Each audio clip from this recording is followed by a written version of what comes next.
Haleluya. Halo Bapak Ibu Saudara-saudari terkasih dalam Tuhan Yesus Kristus. Kiranya damai sejahtera Allah yang melampaui segala akal memelihara hati dan pikiran kita semua dalam Kristus Yesus Tuhan kita. 2 Timotius pasal 4 ayat 2 sampai ayat 4 saya bacakan. Beritakanlah firman, siap sedialah baik atau tidak baik waktunya. Nyatakanlah apa yang salah, tegurlah dan nasihatilah dengan segala kesabaran dan pengajaran. Karena akan datang waktunya orang tidak dapat lagi menerima ajaran sehat. Tapi mereka akan mengumpulkan guru-guru menurut kehendaknya untuk memuaskan keinginan telinganya.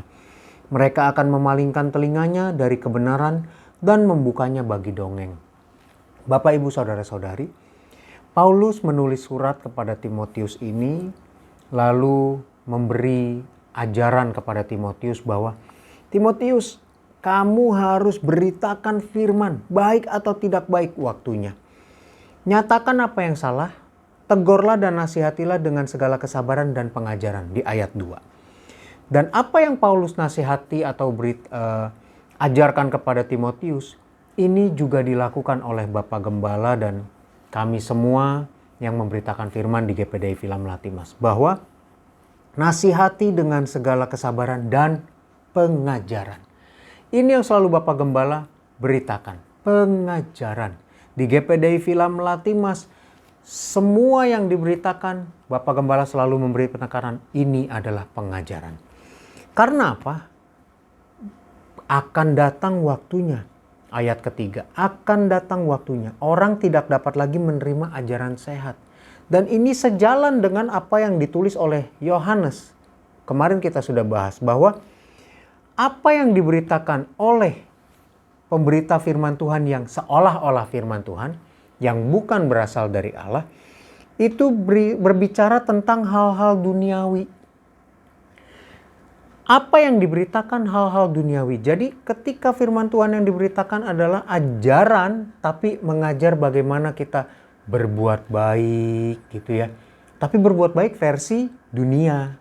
Apa yang diberitakan adalah bagaimana kita bisa diterima untuk menjadi orang-orang yang bisa menyenangkan atau bisa diterima menjadi domba berbulu serigala, tapi dombanya seperti serigala gitu supaya bisa diterima. Nah, pemberitaan-pemberitaan, ajaran-ajaran seperti ini yang kita perlu hati-hati. Karena kalau Alkitab sudah disesuaikan ajarannya supaya bisa diterima menjadi kebenaran versi dunia, berarti Alkitab itu sudah dikompromikan. Sudah ada toleransi-toleransi kebenaran yang dirubah, ditambah, atau dikurangi dari Alkitab sehingga bisa diterima. Sehingga bisa diterima menjadi kebenaran dunia. Nah, ini yang Rasul Paulus ingatkan kepada Timotius dan ini yang diterapkan oleh Bapak Gembala. Orang tidak dapat lagi menerima ajaran sehat. Karena ajaran-ajaran yang mau diterima adalah ajaran-ajaran yang seolah-olah benar yang bisa diterima oleh dunia. Domba-domba sudah dirubah seperti serigala. Padahal firman Tuhan bilang, jadi domba di tengah serigala. Dombanya tidak berubah. Tidak berubah menjadi seperti serigala. Tetap domba. Nah, ajaran sehat inilah yang di 1 Yohanes 4 ayat yang ke-1 katakan, sumbernya dari Allah. Nah, maka dari itu, mari Bapak Ibu Saudara-saudari, kita pun harus melekat pada Tuhan.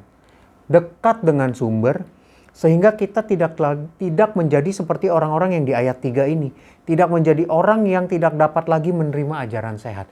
Tapi biar kita tetap menjadi domba-domba yang dapat menerima ajaran sehat. Domba-domba yang bisa menerima kesalahan, mau ditegur, mau dinasihati, gitu ya. Dan kita semua tidak memuaskan keinginan telinga atau hal-hal kedagingan yang dari dunia. Tuhan tolong kita semua supaya kita tidak menjadi seperti 2 Timotius 4 ayat 3 dan 4. Tuhan tolong. Mari sama-sama kita berdoa. Haleluya Tuhan Yesus. Terima kasih Tuhan untuk firman-Mu. Di akhir zaman akan ada orang-orang yang tidak dapat lagi menerima ajaran sehat. Dan terima kasih Tuhan, Engkau sudah mengingatkan kami supaya kami jangan mengambil bagian seperti orang-orang tersebut. Tapi biar kami tetap mau diajar dengan ajaran-ajaran sehat. Walaupun terkesan tidak sama dengan kebaikan atau ajaran yang diterima oleh dunia, tapi ini adalah ajaran sehat yang daripadamu. Biar kiranya Tuhan tolong supaya kami bisa menerima firman-Mu, menerima dengan lemah lembut dalam hati kami dan melakukannya. Terima kasih Tuhan. Kembali hamba juga berdoa bagi umat-umat-Mu, jemaat-jemaat-Mu yang akan menjalankan aktivitas mereka. Yang kerja berwirausaha, yang kerja profesional, yang sekolah, belajar, mengurus rumah tangga, apapun yang mereka tekuni usahakan, Tuhan berkati. Tuhan beri hikmat, Tuhan tolong. Bersama-Mu Tuhan, mereka semua akan dapat menjalani dengan damai sejahtera dan Kau akan membuat mereka berhasil. Tuhan sertai, jaga, lindungi, jauhkan dari segala sesuatu yang jahat, jauhkan dari segala mara bahaya. Kami serahkan hidup kami padamu Tuhan Yesus, dalam nama Tuhan Yesus Kristus. Haleluya. Amin. Kasih karunia dari Tuhan Yesus Kristus menyertai kita semua. Amin.